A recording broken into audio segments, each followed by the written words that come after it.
Hi everybody. I know I look super tired, and lots of my friends and family have been calling me for the last couple days, and I haven't answered. So I just wanted to kind of explain at one time what's been going on with me and my family, and hopefully it can help other people.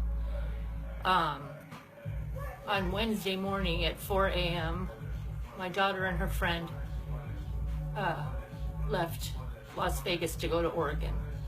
My daughter's friend had a job opportunity, and her boss wanted them to go to Oregon so she could learn his business, and my daughter wanted to go along for fun, have a good trip with her girlfriend. And when she told me about it, I said all the things that you probably wish I would have said, like, no, the hell you're not going anywhere, I don't want you to go. And you know, she's 18, and she said, Mom, you gotta not hold on to me so tight. So I insisted that they let me track her friend's phone on my GPS, and I said goodbye to my daughter after I followed her out to the car and got the license plate number of the car.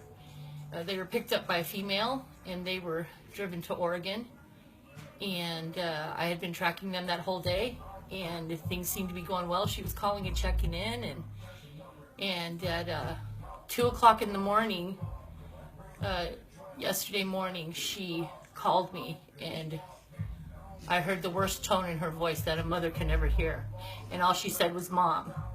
And I said, what's the matter? And she said that she was stuck in Oregon, and that there was this man who had her and her friend in a motel room, and he wasn't going to let them leave, and that he had given her drugs, and she didn't know where she was.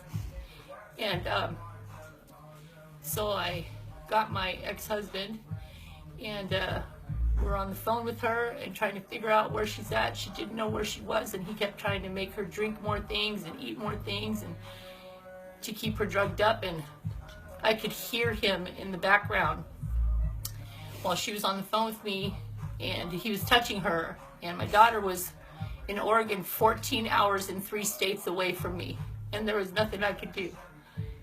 And so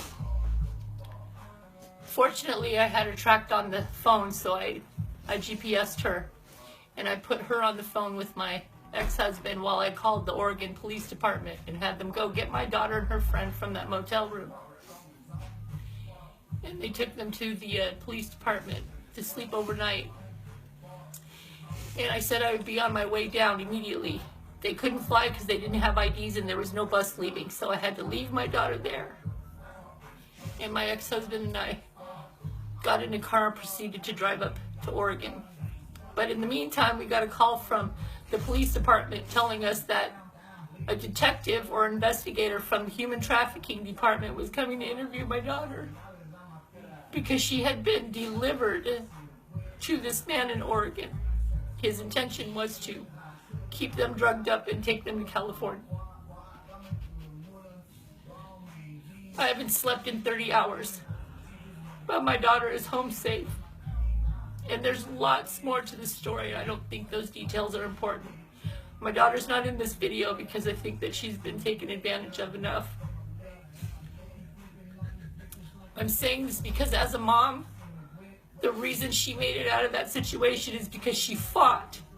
And every time he tried to touch her, she told him, leave me alone. And she would scream, and she would be loud, and she did all the things that were taught in self-defense courses. She made herself obnoxious to him, to where he didn't even want her around anymore. And that's the only reason that she made it out safe. And she had the wherewithal to call her mama. I wanted to tell everybody this because as a mom, we don't know where our kids go when they leave our home. We want them to be safe. We want to make sure that we've taught them well, that they can make good decisions. My brother says that I'm just backup now. She did make the very best decision that night. So I wanted to share that with the people who care about us and make sure that you know that human trafficking is a crime. And the courage that she had that night to do something about her situation when she didn't feel right because she was drugged up and because she was scared and unsafe, she did the right thing. She called home. I hope that you will take more precautions with your babies now that I've shared this video, because we always think it can't happen to us. Fortunately, this is one of the times that the good guy won. So I'm gonna go get some sleep.